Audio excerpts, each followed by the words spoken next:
Hi, I'm Monica Packer from About Progress, and this is a growth spurt, a bite-sized way you can increase your progress today. I don't get to show you this as often as I would like to, but I hope you know I am in the true messy middle when it comes to anything growth and life, honestly. I make mistakes, and sometimes they are pretty big. The past few months, I made 3 pretty big mistakes and all at great expense. So I wanted to share them with you today, not to flagellate myself further, but to talk about something I have made a lot of progress in: shame.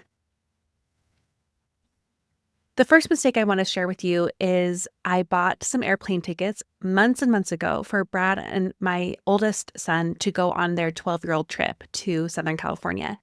And we were really religious about making sure we were getting good flights at good prices. I had tracked on Google Flights for a while the pricing, and on Google Flights you can almost get to the point where you check out. But at that point, I had paused and decided to wait till the next day to double check some things. And I just decided to start all over on the actual airline that we were going to go through. And somehow in that process, I booked 2 flights for 2 tickets from Salt Lake to California, and then again from Salt Lake to California. And it wasn't until a couple of weeks to maybe a month before the trip that I was looking at the flights to make sure they had the information, and I realized there was no return flight. They were both booked to go the same direction. And because I had tried to be so cheap in booking these tickets, I did the option where there is no refund, there is no exchange. And of course I tried. I called the airline, I talked to the chat.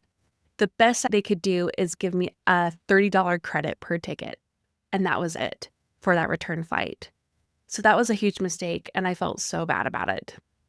The second one also involved me booking something, and it was a car rental for Brad to take the same son to St. George so they could do a baseball tournament. I'm sure you've heard me talk about many times, we are a 1-car family, and that means it can get a little bit chaotic when we have a lot of sports going on, like right now, or when one kid or family member has to travel somewhere.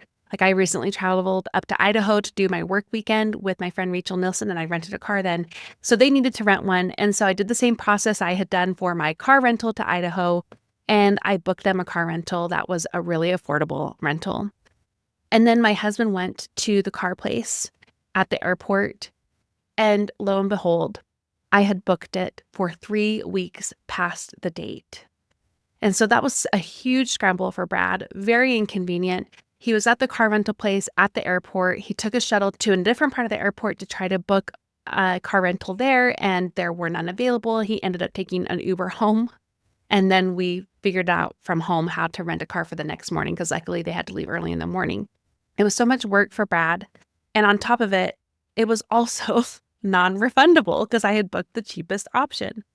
So we were totally out of the money there. And the third mistake I made was actually a repeat mistake.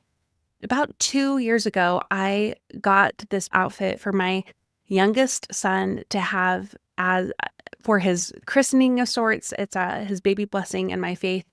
And I had that shipped alongside some art prints and other things from the same online place.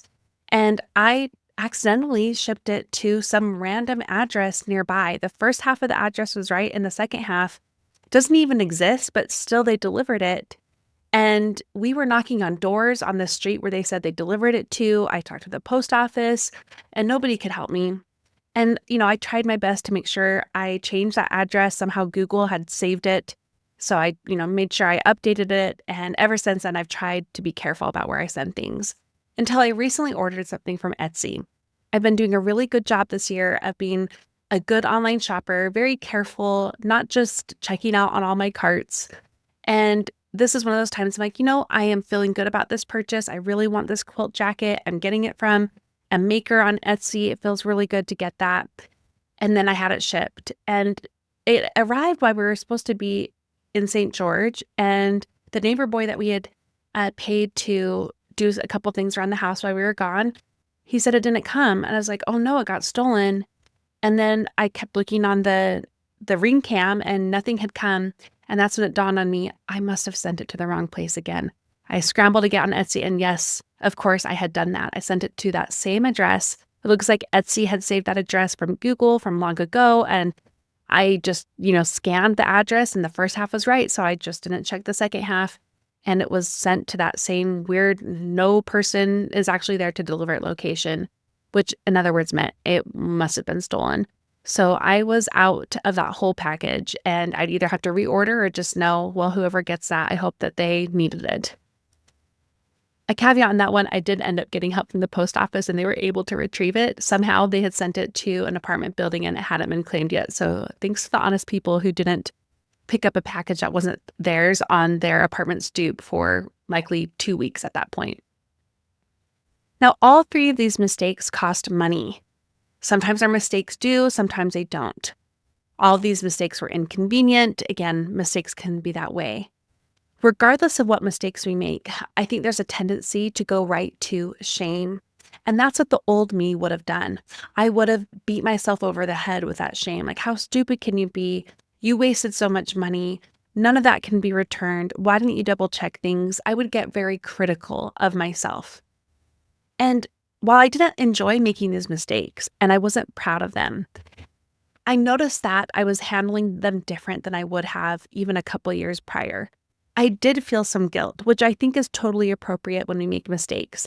I was frustrated with myself. I apologized for inconveniencing those in my life for the mistakes I made and for getting us out of that money. But I also found that I had a lot more compassion while I was moving through these mistakes.